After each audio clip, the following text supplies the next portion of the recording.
Hello friends, welcome to excellent pharmacy coaching. दोस्तों, आज का हमारा जो टॉपिक है बहुत ही आसान टॉपिक है।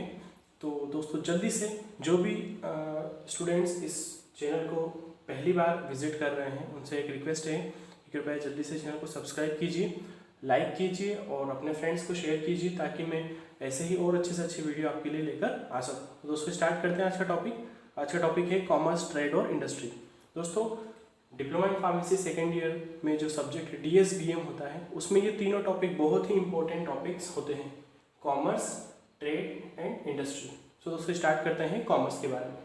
Commerce is defined as business activity which is related with distribution of goods and services provided by industry. अब इस डेफिनेशन में कुछ नए वर्ड्स आपको आए होंगे, जैसे इंडस्ट्री वर्ड हो गया, ठीक है, डिस्ट्रीब्यूशन हो गया, गुड्स हो गया, सर्विसेज हो गया। तो ये क्या है? बिजनेस हो गया। ये सारे वर्ड्स क्या है, मीनिंग हम देखते हैं। बिजनेस मतलब ऐसा कोई भी एक्टिविटी जिसको करने से हमें कुछ प्रॉफिट मिलता हो, कुछ पैसे अर्न होते हो, हम कुछ पैसे कमाते हैं, उसको हम बिजनेस कहते हैं। ठीक है। डिस्ट्रीब्यूशन का मतलब होता है वितरण करना, एक जगह से दूसरी जगह सप्लाई करना। ठीक है। गुड्स मतलब जो प्रोडक्ट होता है, किसी जगह पर एक प्रोडक्ट बनता है। ठीक है। और सर्विसेज जो सेवाएं होती है। ठीक है। तो क्या मीनिंग निकाले हम कॉमर्स वर्ड से? तो कॉमर्स का मतलब होता है ऐसी कोई बिजनेस एक्टिविटी जो कि रिलेटेड हो distribution of goods and services. Goods और सर्विसेज, जो प्रोडक्ट हैं और जो सर्विसेज हैं उनके डिस्ट्रीब्यूशन से रिलेटेड हो, उसको हम बोलेंगे कॉमर्स। और ये गुड्स एंड सर्विसेज कौन प्रोवाइड कराता है? इंडस्ट्री। आपने देखा होगा इंडस्ट्रीज, बहुत सारी इंडस्ट्रीज होती है, जैसे मोबाइल इंडस्ट्री होती है, स्टील इंडस्ट्रीज होती हैं, फार्मास्यूटिकल इंडस्ट्रीज होती है। फार्मास्यूटिकल इंडस्ट्रीज मेडिसिन प्रोवाइड कराती है। ठीक है। स्टील इंडस्ट्रीज स्टील प्रोवाइड कराती है। Then mobile industries mobile customer को प्रोवाइड कराती है।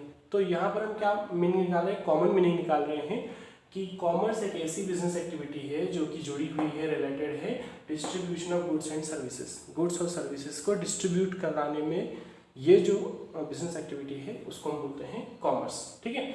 या फिर कॉमर्स को हम एक दूसरी डेफिनेशन में भी बता सकते हैं कि commerce act as a link between producer and customer. ठीक है।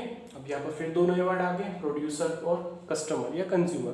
प्रोड्यूसर क्या है? प्रोड्यूस करना, जो किसी प्रोडक्ट को बना रहे हैं। ठीक है, उनको हम प्रोड्यूसर बोलते हैं या मैन्युफैक्चरर बोलते हैं। ठीक है। और कस्टमर जो उस प्रोडक्ट को खरीद रहे हैं, जो उसका उपयोग कर रहे हैं। जैसे मोबाइल एक कंपनी कोई बना रही है और हम उस मोबाइल को खरीद के उसका उपयोग कर रहे हैं, या कोई फार्मास्यूटिकल कंपनी कोई ड्रग बना रही है, कोई मेडिसिन बना रही है, हम उसको खरीद रहे हैं और हम उसको उपयोग कर रहे हैं। ठीक है। तो कॉमर्स जो है वो एक लिंक बनाती है प्रोड्यूसर और कंज्यूमर के बीच में। कोई फार्मास्यूटिकल कंपनी अगर कोई मेडिसिन बनाती है तो वो डायरेक्टली कस्टमर को बेच नहीं सकती है, उसको जो डिफरेंट वेज हैं उनको फॉलो करना पड़ेगा। जैसे होलसेल को पहले अपने प्रोडक्ट बेचने होंगे, होलसेल रिटेलर को बेचेगा, रिटेलर फिर जाकर कस्टमर को बेचेगा। तो इसमें प्रोड्यूसर से लगाकर कस्टमर तक कोई प्रोडक्ट पहुँचने में जो भी एक्टिविटी होती है उसको हम बोलते हैं कॉमर्स। ठीक है। एक और नई डेफिनेशन है, nowadays commerce consist of complex well developed system of banking, transport, insurance, warehousing, packaging, advertising and publicity etcetera. ठीक है। एक नई डेफिनेशन के अकॉर्डिंग कॉमर्स जो है वो कॉम्प्लेक्स वेल डेवलप्ड सिस्टम होता है। ठीक है। इन सारे वर्ड्स, इन सारे जो टर्म्स हैं इनसे बना हुआ एक कॉम्प्लेक्स वेल डेवलप्ड सिस्टम है। जैसे बैंकिंग है, ट्रांसपोर्ट है। बैंक के बारे में आप काफ़ी अच्छे से जानते हैं। जब भी हमें कुछ चीज़ मतलब पैसों की ज़रूरत होती है या हमारे पास ज़्यादा पैसा, हमें उन पैसों को सेव करना है तो हम बैंक में जाते हैं। ठीक है। तो बैंकिंग। ट्रांसपोर्ट का मतलब होता है किसी एक जगह पर जो प्रोडक्ट बन रहा है उसको दूसरी जगह पर जहाँ पर ज़रूरत है वहाँ पर पहुँचाने के लिए हमें डिफरेंट ट्रांसपोर्ट की आवश्यकता होती है। जैसे एयर ट्रांसपोर्ट हो गया, बस ट्रांसपोर्ट हो गया, ट्रेन रेल ट्रांसपोर्ट हो गया, ये सारे ट्रांसपोर्ट। इंश्योरेंस के बारे में भी आप जानते हैं। इंश्योरेंस कंपनियाँ होती हैं। ठीक है। कोई किसी बिजनेस में अगर कोई लॉस होता है तो हम उसका इंश्योरेंस करवा लेते हैं। जैसे LIC हो गया, लाइफ इंश्योरेंस हो गया, मेडिकल इंश्योरेंस हो गया, हेल्थ इंश्योरेंस हो गया। तो इन इंश्योरेंस कंपनियाँ क्या करती हैं, जब भी कोई हमें लॉस होने वाला होता है तो ये हमें उस लॉस का जो भी लॉस का जो रिटर्न होता है, पैसा होता है, वो हमें प्रोवाइड कराती है। क्योंकि हम बहुत बड़ा बिजनेस करते हैं, बिजनेस में काफ़ी करोड़ों लाखों करोड़ों का नुकसान हो सकता है, तो वो हम इंश्योरेंस अगर करवा लेते हैं तो अगर कुछ होता भी है तो हमको इंश्योरेंस कंपनी उसका पैसा वापस दे देती है। वेयरहाउसिंग एक तरह का स्टोर हाउस है। स्टोर हाउस में कुछ हम छोटा एक स्टोर हाउस मान सकते हैं। वेयरहाउसिंग जो बड़ी बड़ी इंडस्ट्रीज होती हैं वो बड़े बड़े मतलब बहुत ज़्यादा प्रोडक्ट बनाती है, तो उनको रखने के लिए बड़े बड़े वेयर हाउस की ज़रूरत होती है, बड़े बड़े स्टोर हाउस की ज़रूरत होती है, उनको हम बोलते हैं warehousing. Then packaging, warehouse में प्रोडक्ट रखने के बाद उनको पैक किया जाता है, पैकिंग में किया जाता है, देन उसकी एडवर्टाइजिंग की जाती है, पब्लिसिटी की जाती है, लास्ट में उसको सेल आउट किया जाता है कस्टमर तक, ठीक है। तो किसी भी प्रोडक्ट को बनने से लगाकर कस्टमर तक पहुँचने में हमें इन सारी जो एक्टिविटीज़ होती हैं उनकी हेल्प लेनी पड़ती है, बैंकिंग की लेनी पड़ती है, ट्रांसपोर्ट की लेनी पड़ती है, ठीक है, देन इंश्योरेंस की, देन वेयर हाउसिंग की, देन पैकेजिंग, एडवर्टाइजमेंट, पब्लिसिटी। तो इसको हम बोलते हैं कॉमर्स। आई होप कि आपको कॉमर्स समझ में आया होगा।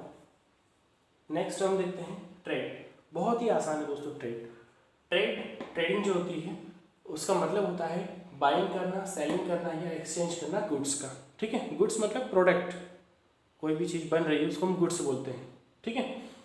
तो बाय करना मतलब खरीदना, सेल करना मतलब बेचना, या एक्सचेंज करना, एक वस्तु के कंपैरिजन में या एक वस्तु के बजाय दूसरी वस्तु को हम एक्सचेंज कर लेते हैं। जैसे किसी ने हमको पैसे दिए तो हम उसको उसकी बजाय कुछ और चीज़ दे देते हैं, ठीक है। जैसे हम दुकान पे गए, हमें कुछ चाहिए, कोई मेडिसिन चाहिए, तो जो फार्मासिस्ट होता है वो हमें मेडिसिन देता है और हम उसके कंपैरिजन में हम उसको पैसे देते हैं। तो ये हो गया एक्सचेंज ऑफ गुड्स, ठीक है। तो ट्रेडिंग में सिंपली 3 वर्ड हैं, बाइंग करना, सेलिंग करना और एक्सचेंज करना गुड्स का। ट्रेडिंग जो है वो बहुत इंपॉर्टेंट टर्म्स हैं। ट्रेडिंग में भी nucleus of the commercial activity, trading जो होती है वो कॉमर्स की एक न्यूक्लियस कहा जा सकता है, कॉमर्स का न्यूक्लियस कहा जा सकता है, ठीक है दोस्तों। देन है टाइप्स के बारे में, तो ट्रेडिंग 2 टाइप की होती है, इंटरनल ट्रेडिंग और इंटरनेशनल ट्रेडिंग। ये हम आगे जब पढ़ेंगे ट्रेड के बारे में तो उस वीडियो में मैं आपको बताऊंगा। नेक्स्ट वर्ड है इंडस्ट्री।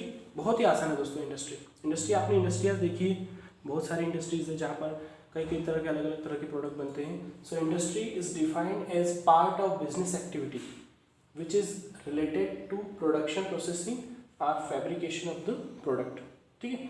इंडस्ट्री बिजनेस एक्टिविटी का एक पार्ट है जो कि रिलेटेड है प्रोडक्शन, प्रोसेसिंग से। किसी प्रोडक्ट के बनने से लगाकर उसके प्रोसेसिंग तक का जो पार्ट है बिजनेस एक्टिविटी वो कहलाती है इंडस्ट्री। या फिर हम कहते हैं फैब्रिकेशन ऑफ द प्रोडक्ट, मतलब फाइनल प्रोडक्ट का बनना, वो कहलाता है इंडस्ट्री। तो सिंपली हमने हाईलाइट भी किया हुआ है, इंडस्ट्री का मतलब होता है प्रोडक्शन, प्रोसेसिंग। जिस जगह पर प्रोडक्शन हो रहा है वहाँ पर सारी प्रोसेसिंग एक रॉ मटेरियल से लगा के लास्ट फाइनल प्रोडक्ट तक का बनना, वो कहलाता है इंडस्ट्री। या फिर हम कहते हैं फैब्रिकेशन ऑफ द प्रोडक्ट, वही जो भी फाइनल प्रोडक्ट बनने में जो भी स्टेप्स लग रही हैं वो सारी, या उस फाइनल प्रोडक्ट को फैब्रिकेट करने में जो भी स्टेप्स लग रही हैं उनको हम बोलते हैं इंडस्ट्री। तो आपने कई सारी इंडस्ट्रीज देखी होगी, जैसे सिंपली आपको अगर मैं बताना चाहूँ तो फार्मास्यूटिकल इंडस्ट्रीज जहाँ पर मेडिसिन बनती हैं, ठीक है।